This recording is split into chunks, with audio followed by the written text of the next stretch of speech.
Culinary Nutrition Manager at Boston Medical Center's Teaching Kitchen. I am here today in my home kitchen to celebrate the 25th anniversary of the Black Women's Health Study.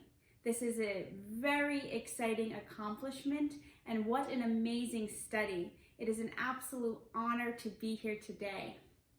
So, in the celebration of health and longevity, we thought it would be fun to cook something from the Blue Zone Kitchen Cookbook. So this cookbook includes 100 recipes to live to 100.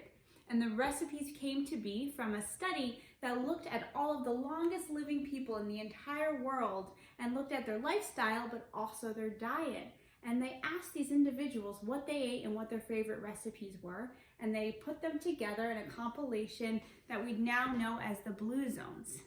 So before I jump into the recipe, I want to give a little background about our teaching kitchen. So at Boston Medical Center, we have a program called Nourishing Our Community. Within this program, we have our rooftop farm. So I'm going to show a picture real quickly. Here's our rooftop farm. Great. And in addition to our rooftop farm, we have a therapeutic food pantry. I'll show a quick picture of our food pantry. And then lastly, we have our teaching kitchen.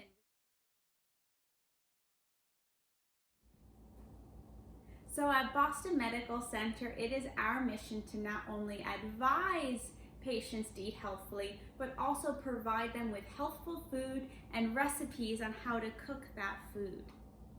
So that said, because of COVID, we have not been able to practice in our beautiful teaching kitchen, but instead I've been offering virtual classes from my very own home. We've actually found that this virtual learning is preferred by many patients in our community. Some patients have reported that they find it easier to make a class. They don't have to find transportation or find childcare. They can just cook from home and involve their whole family. We've also found that it's a bit less intimidating, and also just generally people like being in their own kitchen and using the food that they're most familiar with and the different cookware that they have around their house.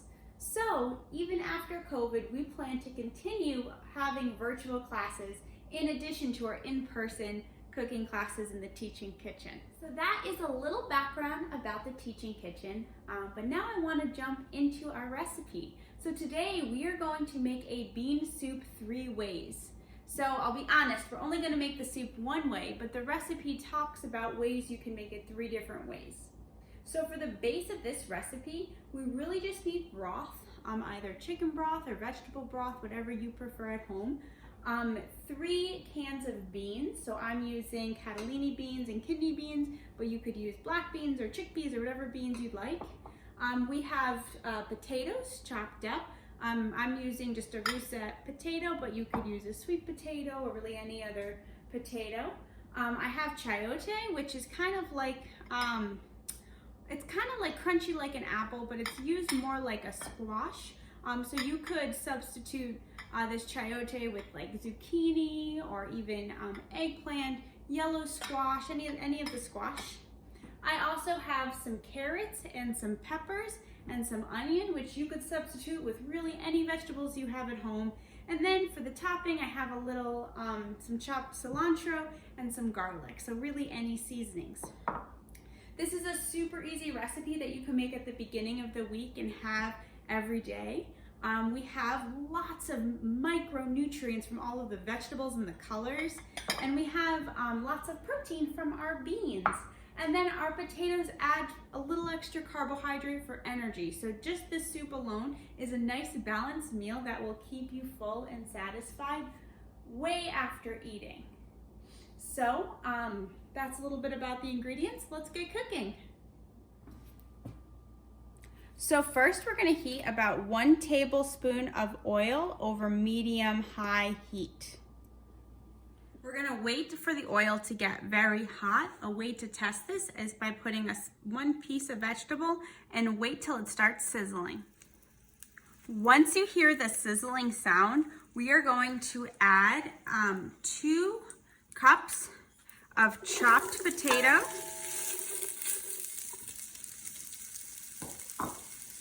2 chopped large carrots, 2 chopped bell peppers, any color, 1 chopped onion, and 1 chopped chayote.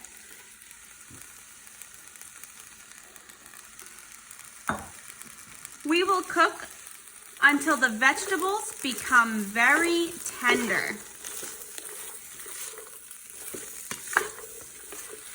Once the vegetables are nice and tender, we will add about 2 cups of broth, 2 cups of water, 3 chopped garlic cloves, and 3 cans of beans. The beans should be rinsed and drained. If the water does not cover all of the vegetables and beans in your dish, you can add a little bit more water until it covers.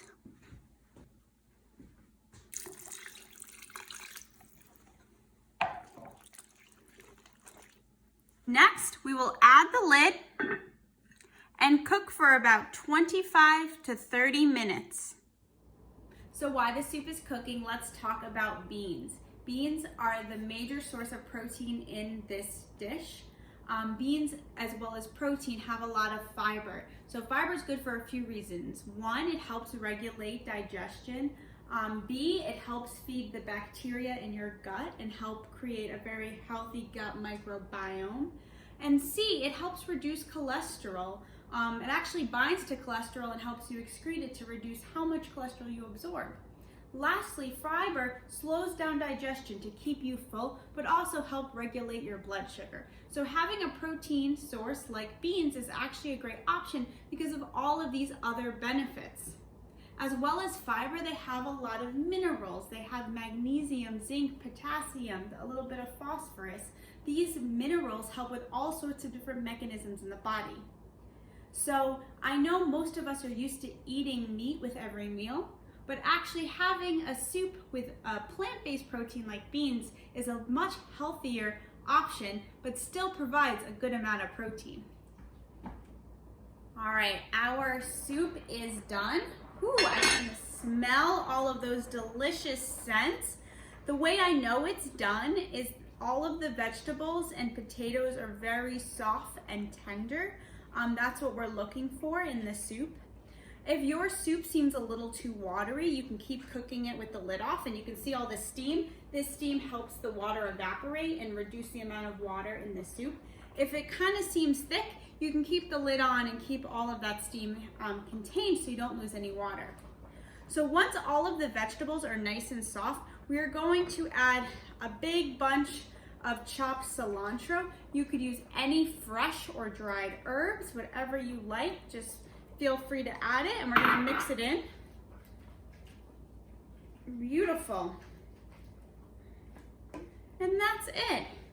Our really chunky, delicious, flavorful vegetable and bean soup. Like I said, it's called bean soup 3 ways, meaning you could make this using many different vegetables, many different beans. It's a great make in advance recipe. Thank you all so much for watching this video. I hope you will take one of our classes in the Teaching Kitchen. You can go to the BMC website and look for the Teaching Kitchen. We have our class schedule online. We have all sorts of free virtual cooking classes that you could join and cook along with me. All right, thank you, bye-bye.